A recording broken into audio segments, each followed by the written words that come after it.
ಆತ್ಮೀಯ H16 news ಅರ್ಥಾತ್ ಸಿದ್ದರಾಮಯ್ಯ ಸ್ವಾಗತ. ನಾನು ನಿಮ್ಮ MI ಅಥವಾ ಮಲ್ಲಪ್ಪ ಜೋತ್ ಅವರ ಆತ್ಮೀಯರೇ.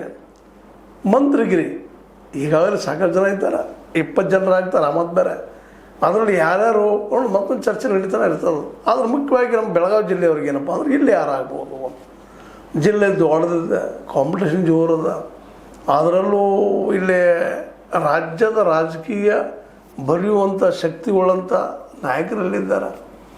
ಅದರಲ್ಲೂ ಮುಖ್ಯವಾಗಿ DK ಶಿ ಅವರಿಗಂತೂ ಇದು ಭಾಳಷ್ಟು ಇಂಪಾರ್ಟೆಂಟ್ ಇದ್ದಂಥದ್ದು.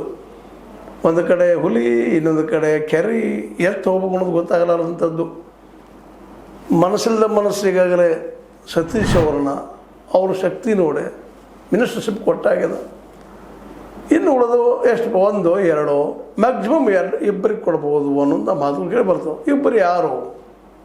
ಇಲ್ಲಿರೋದು 7-8 ಜನ ಕಾಂಪಿಟೇಷನ್ ಮಾಡ್ತಾ ಇದ್ದಾರೆ 2 ಪೋಸ್ಟಿಗೆ. ಅದರಲ್ಲಿ ಯಾರಿಗೆ ಕೊಡ್ಬೋದು ಅಂತ ಅತ್ಯಂತ ಡೆಡ್ ಕಾಂಪಿಟೇಷನ್ ಇರೋದು 3 ಮಂದಿ ಜನ ಇದ್ದಾರೆ. ಒಂದು ಲಕ್ಷ್ಮಣ್ ಸವದಿ, 2ನೇದು ಲಕ್ಷ್ಮೀ ಹೆಬ್ಬಾಳ್ಕರ್ ಬಾಯಿಯವರು, 3ನೇದು ಅಶೋಕ್ ಪಾಟೀಲ್ ಅವರು. ಇವರು 3 ಮಂದಿಯಲ್ಲಿ ಇಬ್ಬರು ಆಯ್ಕೆ ಆಗ್ಬೋದು. ಅದರಲ್ಲೂ ಜಗತ್ತು ಗೊತ್ತದ, ಜಿಸ್ಕಾ ಲಾಟಿ ಉಸ್ಕಾ ಮೈಸ್, ಯಾರ ಕೈ ಬಡಿಗೈತಿ ಎಮ್ಮೆ ಅವ್ರದ್ದು.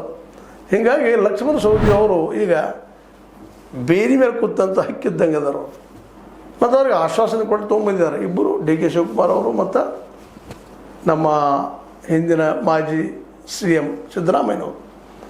ಈಗ ಅದನ್ನು ಒಪ್ಕೊಳ್ಳೇಬೇಕು. ಇಬ್ಬರು ಈಗ ಮೇನ್ ಪಾರ್ಟಿ ಮಾಡೋರು ಅವರ ಡಿಸಿಷನ್ ಮೇಕರ್. ಈಗ ಮುಖ್ಯವಾಗಿ ಅದರಲ್ಲೂ